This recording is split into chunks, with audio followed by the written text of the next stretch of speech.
আসসালামু আলাইকুম। অভিযান নিউজ টিভিতে সবাইকে শুভেচ্ছা জানাচ্ছি। সঙ্গে রয়েছি আমি মেহজাবিন খানম। শুরুতেই জানিয়ে দিচ্ছি সংবাদ শিরোনাম।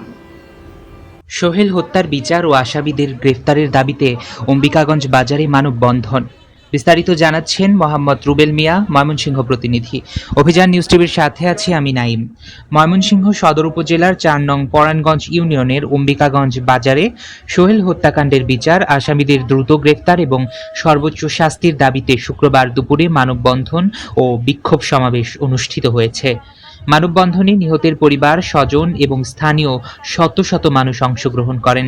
বক্তারা অভিযোগ করেন সোহেলকে পরিকল্পিতভাবে হত্যা করা হয়েছে এবং প্রকৃত অপরাধীদের আইনের আওতায় এনে দৃষ্টান্তমূলক শাস্তি নিশ্চিত করার দাবি জানান তারা।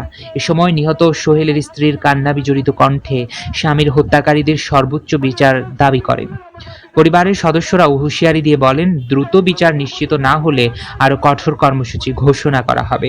মানববন্ধন শেষে স্থানীয় আইনশৃঙ্খলা বাহিনীর প্রতি দ্রুত আসামিদের গ্রেফতার করে আইনানুগ ব্যবস্থা নেওয়ার দাবি জানানো হয়। আমাদের কি করার আছে? আমরা তো সঠিক বিচার পাই নাই। এখন আমার বাচ্চা যায়, একজন ওয়াইফ আছে, ওটিকে কি করবো আমরা?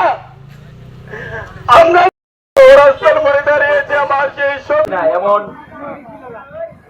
এই বিদারক ঘটনা, যে ঘটনা এই পরাণগঞ্জবাসীকে একটা উদ্বিগ্নের মধ্যে ফেলে দিয়েছে।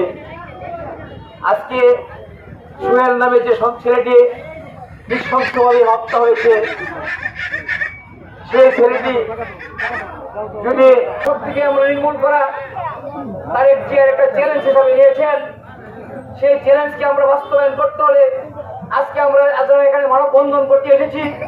আমাদের সকলেরই কিন্তু সোচ্চার হতে হবে, কারণ আমরা এই মাদককে আর বিগত কিছুদিন পূর্বে যে একটা হত্যাকাণ্ড ঘটেছিল, সেই হত্যাকাণ্ডের রায় যদি 1 মাসের মধ্যে মৃত্যুদণ্ড হতে পারে, আমাদের সোহেলের যে হত্যাকাণ্ড হয়েছে এটা 15 দিন হওয়ার মতো।